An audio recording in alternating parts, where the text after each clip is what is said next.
It is the Locked On Big 12 Roundtable. This week it is Josh Neighbors, myself, Drake Toll, and Jonathan Davis.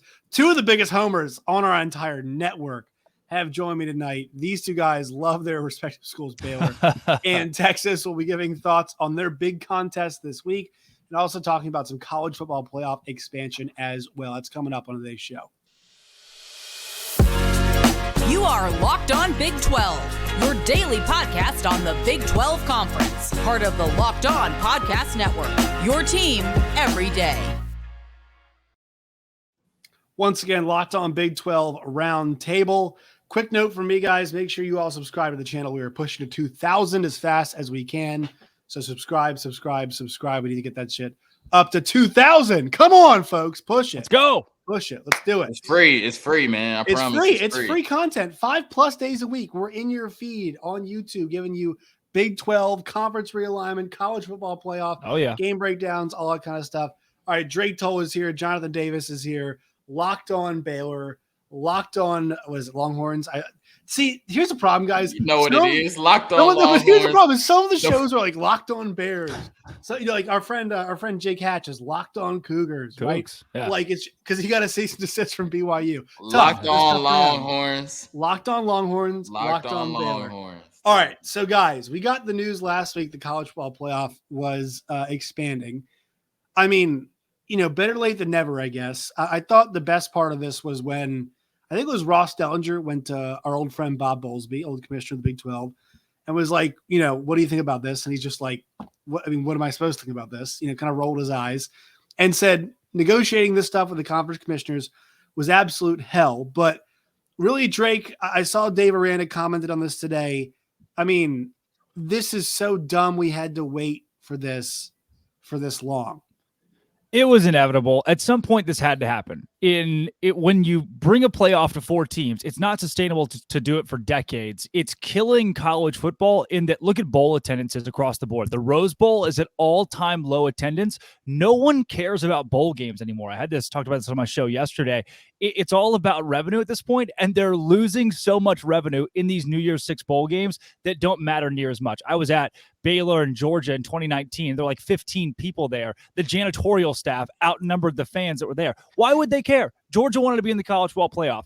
Baylor wanted the same. Both those teams had those aspirations, and when you don't make it, people stop caring. They don't want to travel when you don't have a national title on the line. So it's a new era of college football with the playoff. If you want to make a lot of money, put 12 teams in it. That adds 8 new games in the late season. Does it add more parity to college football? No. The same 2 teams are going to win it every damn year. But who cares? Now you get more games that people actually have an opportunity to play for a national championship.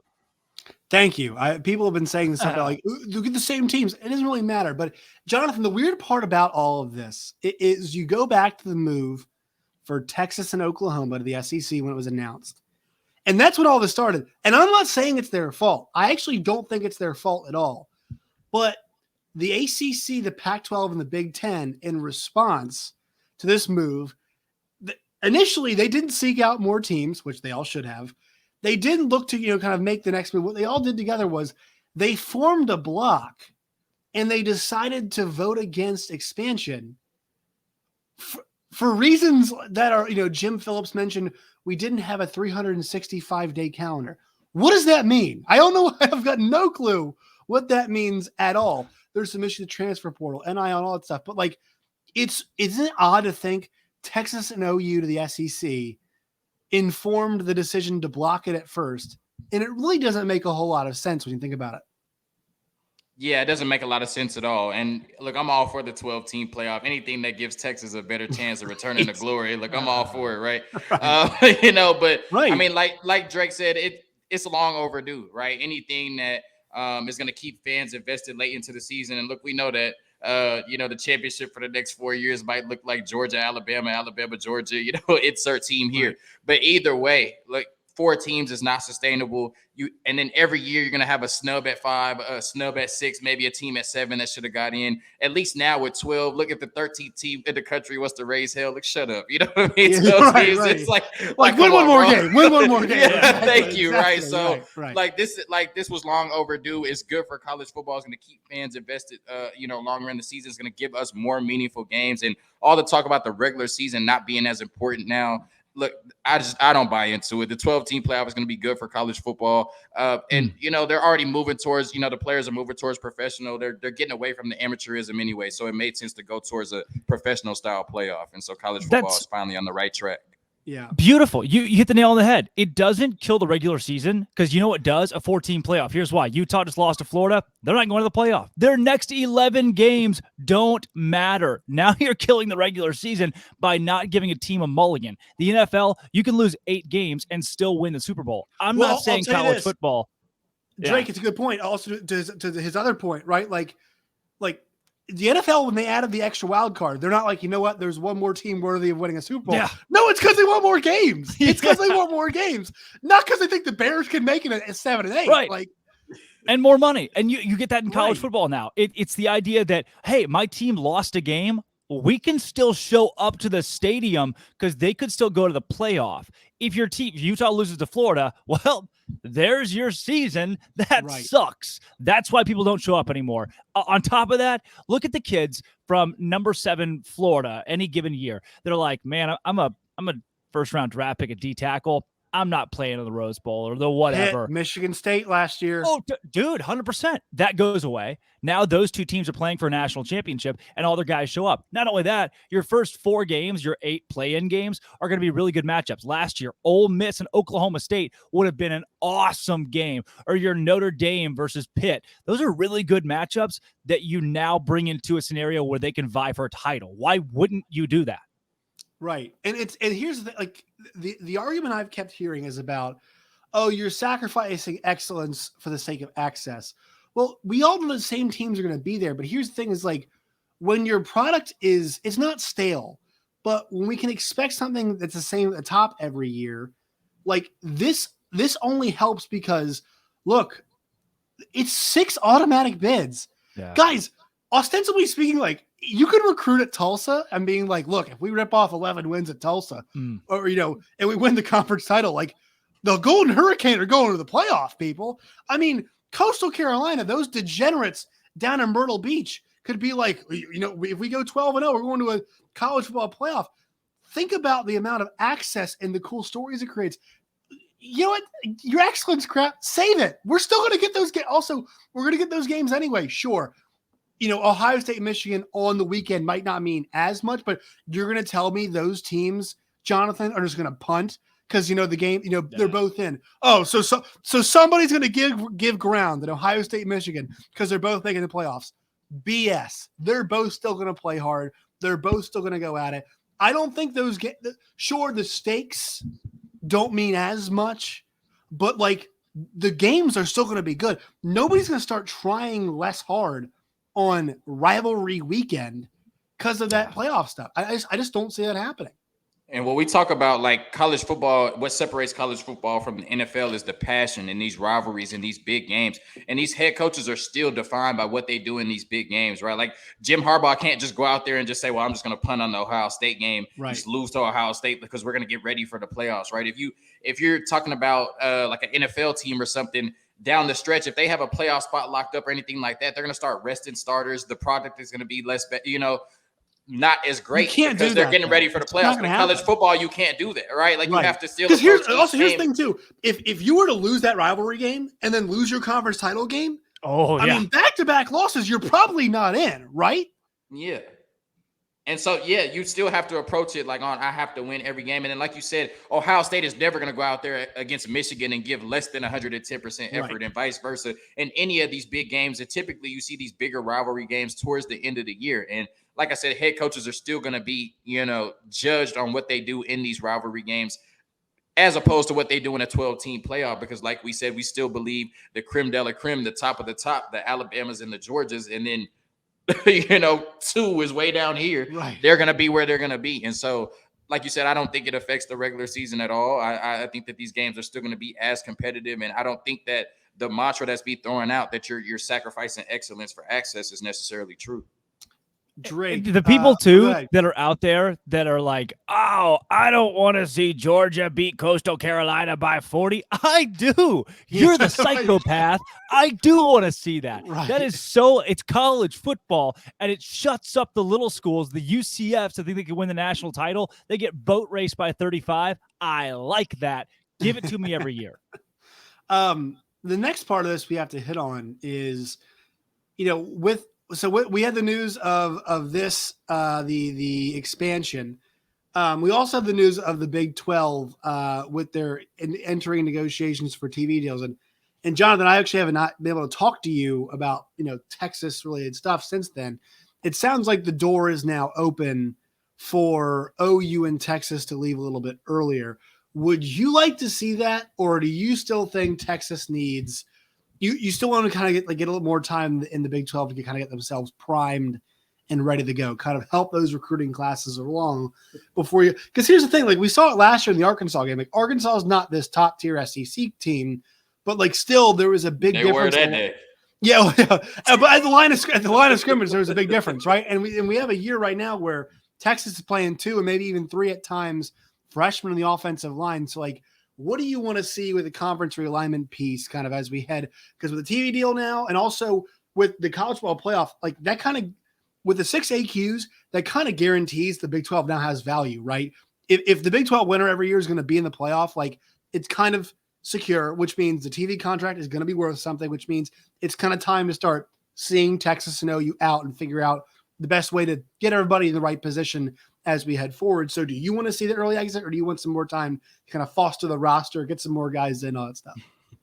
Well, although, playing in the Big 12 may be a little bit easier than playing in the SEC where it just means more. Depending on what you just as a Missouri graduate, I know it just means so much more, man. It just means more. Look, the Big 12, they already know we're leaving. They know Texas and Oklahoma are leaving. They're salty. Mike Gundy is saying, we did it for the money and, whatever. Look, we're salty. Look, I was texting a friend today and she was telling me that, look, she was in a relationship. She's no longer in a relationship, but that person had nowhere to go. And so unfortunately she's staying with her now. And you can imagine how awkward that situation is. But look, it's the same situation, but Texas and Oklahoma, we have somewhere to go. So why are we still sitting around, that's fair. waiting to go into the SEC? We have somewhere to go. They know we're leaving. The Big 12 is already a little salty. Look, Baylor done won the conference in football. Kansas done won the conference in basketball. You don't need Texas and Oklahoma, right? Let us go. So, but on a serious note, look, I would love for us to stay in the Big 12 and get a couple conference championships on the way out. But, it's time to go to the SEC. Drake, as somebody who's currently covering a Big 12, like he brings up the Mike Gundy point, and I thought Mike Gundy kind of made a pretty good point. Like, even if they're still in the league, like they shouldn't really be in the meetings about the future of the league. I mean, I know it might be irrelevant, but like, especially now the new commissioner, maybe there could be some relevant tactical things being talked about in that perspective. Just kind of, what do you want to see as the guy who covers the Baylor Bears? I am of a different school of thought than even Mike Gundy. Really, it to me feels like Brett Yormark is not going to back down from anybody. And having Texas and Oklahoma in those conversations is not something where those universities can step on the other Big 12 schools. I think it's so old at this point. This isn't a he said, she said, let's make this dramatic. It's more of a, okay, here are the top 2 schools in both marketing and revenue in the entire Big 12. What can we learn from them before they're out the door? You need to put in your 2-week severance and give us an idea of, okay, how do we move forward without you, and how do we build our schools to have the same revenue that you do? Brett Yormark's a businessman. This is not personal to him whatsoever. It's personal to Mike Gundy. It's personal to these other Big 12 head coaches. For Yormark and company, who cares? They're leaving. Let's use those resources while we have them right now. I don't mind Texas or OU being in these meetings. I don't think their vote really carries so much weight. I don't think they want their votes to carry weight. I don't think Texas is in meetings of the Big 12 trying to dominate the room. They couldn't care less. They're leaving. People are just trying to get their panties in a wad and build dramatic things and headlines out of nothing. Those 2 schools being in these meeting rooms, whether they are or they aren't, has zero effect on the everyday college football fan. And most of these schools just don't really care by now.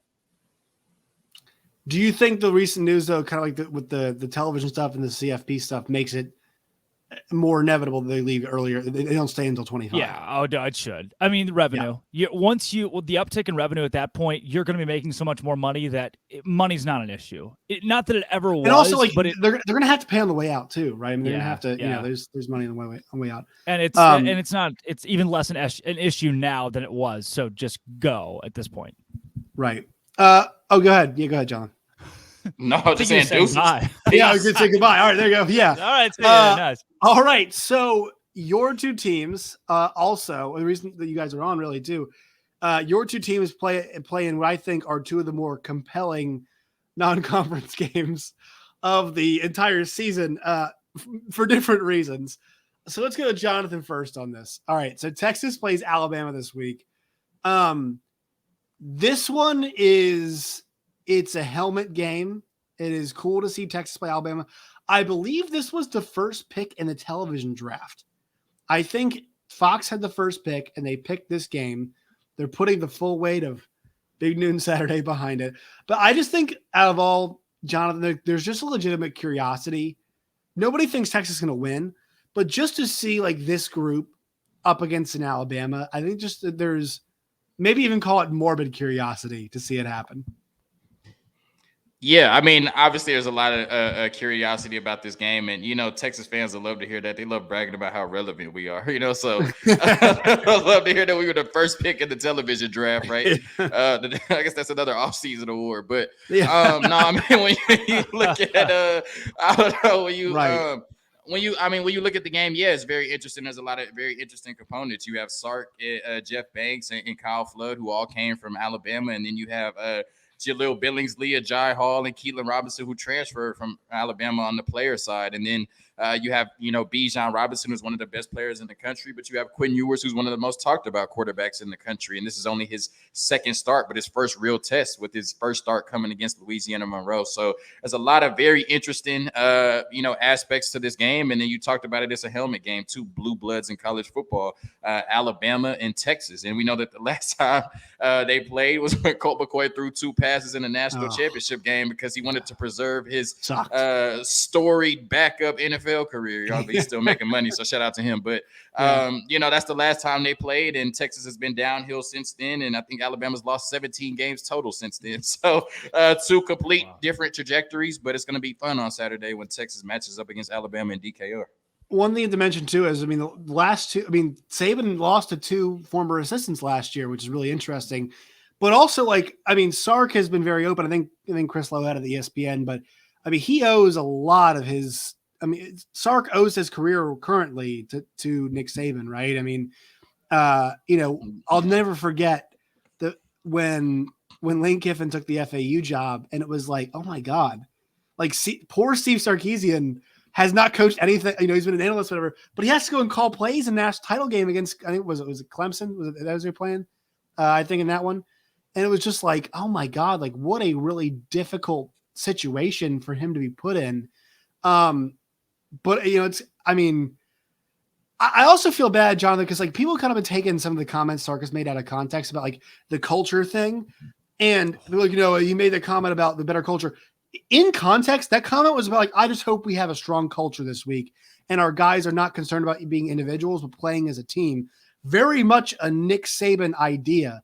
So I think some of the comments he's maybe have been taken out of context. I also think for him, he's probably the most nervous person about all of this, just because of all the stuff surrounding him. And this is an important game for him. Actually, I think there's a certain element wanting to make Nick Saban proud and kind of almost justify the second chance that the greatest coach of all time gave him in some ways.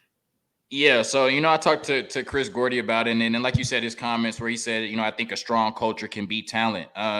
Just a lot of people made waves about Kirby Smart saying that Dan Lanning will never say that Georgia has better players than Oregon, but they do, funny. Right? It's so funny, right? So I think Steve Sarkisian is just kind of stating the obvious, right? Obviously Alabama has better players, but if we have a strong culture, we go into this game and believe we can win, stranger things have happened. And then Chris Gordy talked about how he didn't love how Sark came out and basically said this game doesn't mean anything because we're trying to win the Big 12 championship. And, I don't know if he was conceded defeat or what, but right. I think that, ultimately, I think Sark is going to put 110% of his resources into trying to win this game. And I think that the players are going to be ready to try to win this game. So like you said, I think a lot are being made out of his comments, although they may have not been the best said. I think that he meant well by them. And then, like you said, Sark went to the coaching rehabilitation program at Alabama, right? And so, maybe there's an element of wanting to make Nick Saban proud. But I really think it's just more about,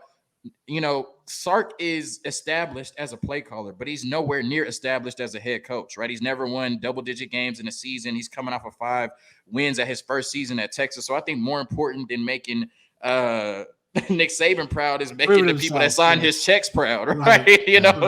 And making himself proud. And so I think he has a lot of expectations. I've talked with John Garcia many times about this may be Sark's last big job if he can't figure it out at Texas. And so he has to figure it out. And this is his chance to make a statement to the world on Saturday. So I think more than anything, as far as impressing Nick Saban, it's about showing the world that he's a capable head coach. And you do that by beating teams like Alabama. I think some of his comments also were based in the fact, like, he coached there. People like, guys, he coached there. He knows what's there. He knows what they have. He knows what he knows what it means to start 2 freshmen on the line against these guys. I think that's why he made a comment about the Big 12 title. So maybe obviously the most marquee, maybe non-conference matchup anywhere, right? Between that and Notre Dame, Ohio State. Let's go now to my favorite non-conference game of the entire season. BYU hosts Baylor this weekend, Drake Toll, in a game that is absolutely fascinating for so many reasons. It's a game we're going to start seeing on a yearly basis coming up here pretty soon, right? Or essentially a yearly basis. I mean, there's a whole lot in the line here. I think for both these schools, look at BYU wants to be BYU has a schedule this year where if they were to somehow magically run the table, they'd be a CFP team just because of how good the schedule is. If they want to have any chance of that, it has to be a game like this. And also, I think Baylor, same thing. If they want to win, potentially go to a CFP this year, they have to win this game too. But I think it's also a whole lot of discovery for Baylor, right? There's a whole lot of unknown. I know they played a good game against Albany, still a whole lot of unknown, and great place to prove it on a Saturday night in Provo, Utah. It's weird to say in week 2 as well, but this is the difference for BYU in 11-1 or 8-4. This is the difference for Baylor in 11-1 and 8-4. Whoever wins this game is on a trajectory the rest of their season set up for success in a gauntlet of a schedule. Both these teams are going to play really daunting squads. BYU's old, like not just Oklahoma State old. They're you're Mormon, you went on a 2-year mission, now you're 24 years old. Like, I'm scouting out their backup running back. He's like 24 with a wife, like a redshirt sophomore, and he's playing backup running back for BYU. It's like that is the level of old they are. And Baylor's a squad with an offensive line returning 4 or 5 guys that they've got to play well on the road. Siaki Ika, who's from Utah, has got to play well on the road. Dave Aranda has coached with half the BYU staff. Jeff Grimes, OC, Eric Mateos, offensive line coach, were stolen from Kalani Sitake at BYU to come to Baylor. So many crossovers and storylines in this game that I'm struggling to keep up with it all this week. But the winner of this one is on a great path to have a lot of success late in the year, make a big bowl game. The loser could find themselves not squandering a solid season, but still falling to 8-4, despite not truly being an 8-4 team if you line up every game on a neutral site. So a lot at stake in this one. It's a 9 p.m. Central Time game. Love that. Oh, brutally late. The place is going to be packed out in the mountains. I will have had so many drinks, non-alcoholic to be exact, in Provo. But Drake, I have to say, as a Locked On Big 12 host, I like this as a potential preview of Big 12 After Dark in the future, right? Like we've talked about the Pac-12 having that time slot so much. This is the chance the Big 12 to show what they can deliver with a future conference game at a 10 p.m. slot. That's a whole heck of a lot better than Wazoo and UCLA. Yeah, and then you wake up at 1 a.m. You're like, the game's still on, which happens to me constantly. It's a top 25 game happening right now. That's what you have to do here. Now it's a huge game, and it's going to put on display for the country. This is what the new Big 12 is. It's a huge brand game for Brett Yormark and company because this is not Texas, Oklahoma. This is going to be one of the bigger games each season if both these teams stay as good as they are. Another big part of this, too, is BYU ready to play in the Big 12. They got killed by Baylor last year. 38-24 really wasn't the true tale of that game either. Baylor just stomped on the neck in the second half, and Kalani Sitake said it in the postgame. They were bigger, faster, stronger. We couldn't do anything against that team. So how did they get bigger, faster, and stronger in the offseason enough to play in the Big 12? especially at home, like BYU. Here is your top 10 win on a platter at your place. Go take it. And if you don't, that's not good for you for the rest of this season. And if you're Baylor, this could skyrocket you to a 10-win season again. I think this is my thought. I think this game could be a loss for Baylor, but also the perfect learning loss that shows them like, okay, we know what we have to fix, and now we can go on our best. I mean, I think win or lose, it's a great opportunity for them. I'm so pumped. But guys, I just have to mention this generally to both of you all. Like, wire to wire this weekend, thanks to both of your all's teams, other teams as well. We have such a good Big 12 slate. We have Kansas State, Missouri going alongside with obviously Alabama, Texas happening at noon. We have Texas Tech and Houston. That one's happening, I believe, at like 4:00. We have Iowa State versus Iowa. Obviously a great trophy game happening there. That's happening like I think it's the same time. We have got the first Big 12 game of the year. Kansas beat the hell out of somebody last week, and they're going to a wounded animal in West Virginia. They could be on the road making something happen there. We've got Oklahoma State, ASU, and we have BYU. Like this is a damn good slate. Y'all know how normally week 2 is like kind of the down week. Jonathan, let me tell you something, man. Our conference delivering in week 2. All right, SEC right here. Our conference right here delivering in week number 2. The Big 12, where it just means more. It just means a little bit more this week. Apparently, this week it just means more, except for Texas, Alabama. That one just means more generally. But Drake, great slate this week. Yeah, you bottle it up. This is pristine. You're right. Week 2 is usually where your big games, like your Georgia, Oregon last week. Now both of those teams will play an FCS school or somebody random. Right. But the Big 12 was like, screw that. We'll have 2 good weeks of games, except for Baylor, who played Albany last week, which was terrible, by the way. So now you get but they did score 69. Epic. Missing the extra point, the final extra point. The 6th-year senior kicker, too. On purpose, 100%. Legendary guy. And now you get a week 2 slate. I'm looking forward to it. I'll be on a flight to Provo. This is the one weekend. I've never done this before. Never done this. Disclosing. Bought Wi-Fi on a plane. I'm going to do it this weekend because there's so many good games on, especially Texas and Alabama. I think I have Texas covering at least the first half. Remember that 2019 LSU game? That LSU team won the national championship. Yeah, Texas gave them all they could handle that season. Talk to him, Draco. Talk to him. That was an awesome game.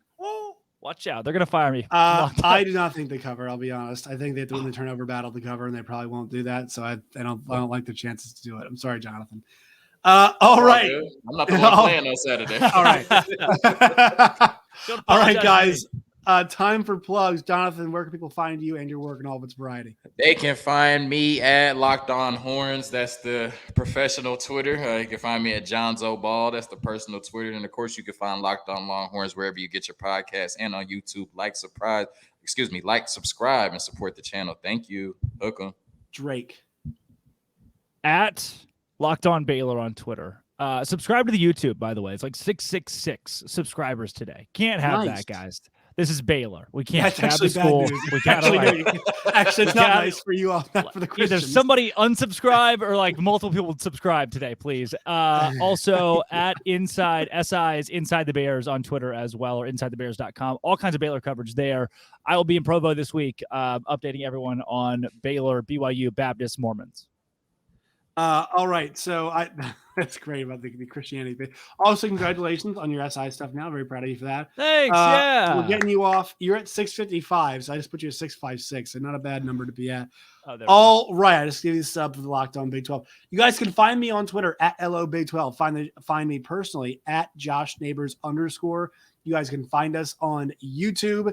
Just look up Locked On Big 12. Once again, help us reach the subscriber. We're looking for 2,000 by the end of September. Also, if you guys want to make picks against us, against the spread, go to CBS Sports today, look up Locked On Big 12 and their college sports pick'em, and the password is Big 12, no spaces, no caps. And you guys can, for free, join our player pool. Once again, called Locked On Big 12 is the group under CBS Sports college football pick'em. It's in the fantasy category. Password is Big 12, BIG12, no space, no caps. And you guys can play for prizes. Top three people will get a prize pack courtesy of the folks here at Locked On. Had a great week last week. You guys, top 3 winners will be in line for a prize. Make sure you guys do that. Gentlemen, Drake, Jonathan, it was a pleasure. Talk to you guys very soon, and best of luck to both your teams this weekend. Sick 'em Bears.